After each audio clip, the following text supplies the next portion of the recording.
Hello everyone, my name is Pooja Kandpal. Welcome to you in my YouTube channel Infinity. So let's start question number 3rd of exercise 1.5. Recall pi is defined as the ratio of circumference say C of a circle to its diameter say D. तो आपको given है pi equals to C upon D. C आपका circumference है, D is your diameter. Okay, that is pi equals to C upon D. This seem to contradict the fact that pi is irrational. Okay, तो आपको given है C upon D, तो आप यहाँ से देख सकते हैं आपको न्यूमरेटर डिनोमिनेटर गिवन है और ये कुछ P अपॉन क्यू की फॉर्म में एक्सप्रेस किया गया है और P अपॉन क्यू की फॉर्म में कौन एक्सप्रेस होते हैं? Rational number. तो आपको राइट साइड का जो एक्सप्रेशन दिया है वो आपका एक रेशनल नंबर की फॉर्म में है, लेकिन वो किसके इक्वल है? पाई के इक्वल है, which is your irrational number. So question में यही दिया है कि ये कॉन्ट्राडिक्शन है कि कैसे एक इरेशनल नंबर रेशनल नंबर के इक्वल हो सकता है. Okay, so how will you resolve this contradiction? यही पूछा गया कि आप इस कॉन्ट्राडिक्शन को कैसे सॉल्व करेंगे. Okay, let's suppose C is your 22. Okay, suppose C is your 22 and D is your 7. Okay, this is equals to pi. Now it is in the form P upon Q, right. उसके अलावा आप देख सकते हैं 22 और 7 के बीच में कोई भी कॉमन फैक्टर नहीं है. Okay, so according to your rational number definition P and Q both are coprime. It means they have no common factor other than 1. तो आप देखेंगे 22 और 7 का कोई भी कॉमन फैक्टर नहीं है कि दोनों में कॉमन हो. ठीक है ना, तो ये आपका कन्फर्म है, this is your rational number. Okay, so rational number. Now next, on dividing 22 by 7 we will get quotient 3.14 and so on. Okay, सो जब आप 22 को डिवाइड करेंगे 7 से आपको कुछ वैल्यू क्वेश्चन में 3.142 समथिंग मिलेगी. ठीक है ना, जो आप जो एस्टिमेट आप लेते हो वो 3.14 है. Okay, so here 3.14. अब आप देखेंगे ये कंटिन्यूस है, इसका एंड नहीं हो रहा है. ठीक है, तो जब कोई चीज़ कंटिन्यूस रहता है, जब आपका क्वेश्चन कंटिन्यूस रहता है, उसकी एंड डिजिट नहीं होती है, तो वो आपका non recurring and non terminating number होता है. ठीक है, जिसके बारे में हमने अपनी प्रीवियस एक्सरसाइज में डिस्कस किया था. तो ये आपका नॉन रिकरिंग है और नॉन टर्मिनेटिंग नंबर है, which is your irrational number. तो नॉन टर्मिनेटिंग और नॉन रिकरिंग आपका हमेशा क्या होते हैं? Irrational number. So that's why this is your irrational number 3.14. okay, and which is equals to pi, and pi also your irrational number. Okay, so there is no contradiction value of pi. Okay, so there is no contradiction value of pi, hence pi equals to C upon D. Okay, so next question. Now the next question number 4th, represent root 9.3 on the number line.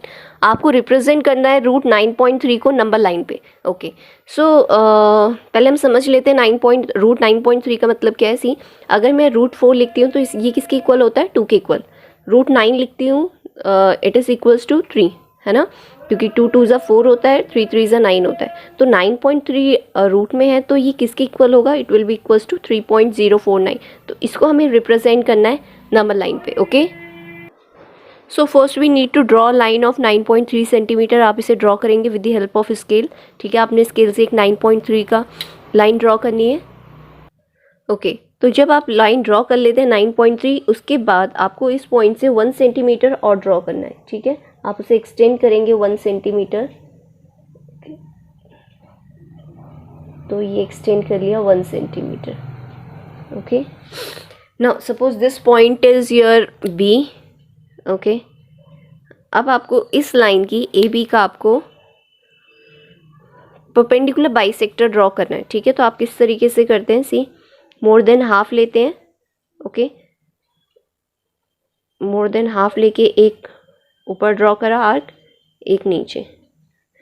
Same इसी point से ये cut लगाया और यही आप नीचे भी लगाएंगे. Okay, this one. इसे मैं थोड़ा सा और डार्क कर लेती हूँ, दिस वन. अब आप इन आर्क के इंटरसेक्शन को ज्वाइन कर देंगे.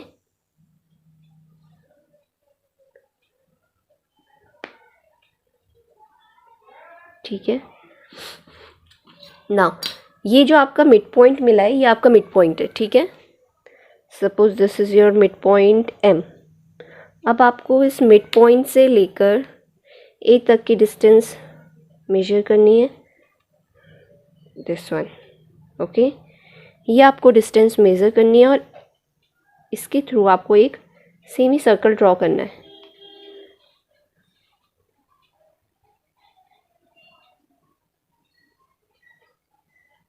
तो ये रहा आपका सेमी सर्कल, ठीक है।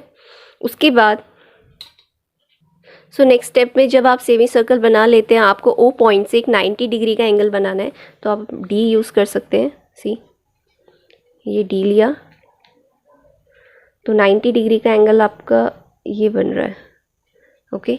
तो जहाँ पे ये सेमी सर्कल को, ये पॉइंट 90 डिग्री का एंगल आपका सेमी सर्कल को कट करेगा, आपको वहाँ तक लाइन बनानी है, ओके। सो ये ओ पॉइंट है,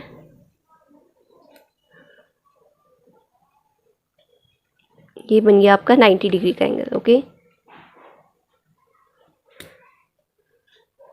नेक्स्ट स्टेप में आपको ये बी पॉइंट आपको और एक्सटेंड करना है, ठीक है। ये लाइन आपको एक्सटेंड करनी है। ये आपका 1 सेंटीमीटर था, ओके। तो मैं इसे, ठीक है, मैं इसे और एक्सटेंड करती हूँ। सपोज इस पॉइंट तक कर लेती हूँ। Now this is your 2 centimetre, then 3, the last one 4, okay. So ये आपका जो इनके बीच में गैप है वो 1 सेंटीमीटर का है। This is also for 1 centimetre, then this 1 then this 1 sorry, ये 2 हो गया, ये नेक्स्ट आपका 3 हो गया, this 1 is 4, okay. Next step में आपको ये डिस्टेंस मेज़र करनी है ओ से, जो आपका ये गैप बना था, ओके ओके। इसके बाद इस यहाँ पर नीडल रख के, ओके, ओ पे नीडल रख के आपको एक आर्क ड्रॉ करना है,